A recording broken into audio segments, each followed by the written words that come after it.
Richard Stanley's The Color Out of Space is a movie I've been looking forward to for a long, long time. Back when I interviewed him on Radiodrome, he was still trying to find funding for it. I absolutely love H.P. Lovecraft. Anyone who's ever listened to me knows I love Richard Stanley. I think Hardware is fantastic. I think Dust Devil is amazing. I love his music videos. I love this man's work. Lovecraft and Richard Stanley together with Nicolas Cage and Tommy Chong, how could this go wrong? And it doesn't, because this was a fantastic movie. I just got back from the Milwaukee premiere of it.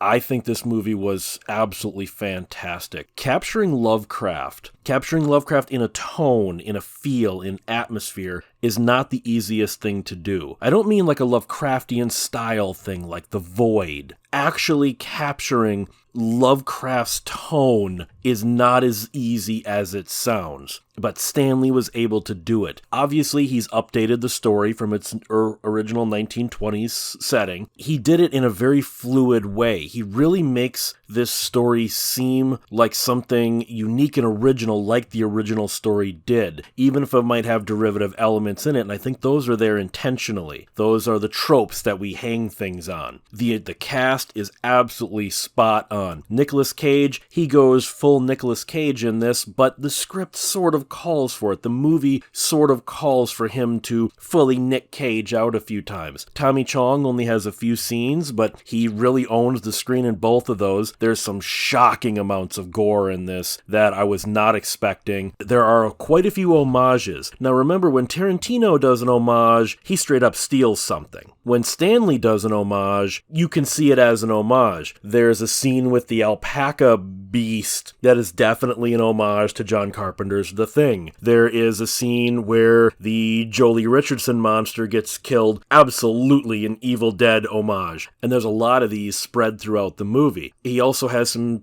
little things from his other movies, like No Flesh Shall Be Spared is painted on the oldest son's wall, and the kids. Kids can be a real detriment to a movie if you do not have good child actors. He doesn't have to worry about that in this. These kids kill it. The youngest kid, Jack, really gives me a Jacob Tremblay sort of vibe, and I mean that in the best way possible. This kid's got some real chops to him. Taking nothing away from the other kids, it's taking nothing away from our supporting players and our Nick Fury player, who, now that Stanley has announced he's making a Lovecraft trilogy, we have this one character who's sort of going to be the Nick Fury with all that, and is going to move between all of the different Lovecraft adaptations Spectre Vision and Richard Stanley are going to be making from this point forward, and I have no problem with that because the guy's a pretty cool character and a pretty good actor. At first, this doesn't feel like a Richard Stanley movie, because Richard Stanley is very much known for deep, vibrant colors, very Dario Argento-inspired use of colored lighting, even if it doesn't make sense where that light would be coming from. And this starts off with a very bland, flat color palette, which disappointed me until I realized what he was doing. As the color from space starts to come in and you get these magentas and these purples and these sort of rainbow effects, that plays against what he was building up earlier, so it makes sense. After about a half hour, this really started to feel like a Richard Stanley movie to me, and I have absolutely no complaints about this movie. I loved it through and through, and I think this is the triumphant return of Richard Stanley, who should never have been kicked out of Hollywood to begin with, and I think Hollywood should fear something like this. This is not Disney owned, this is not Sony, this is not Universal, this is not Warner Brothers, this is not Paramount. This is a true independent film, a weirdo little independent movie that showed them you don't have to have $100 million,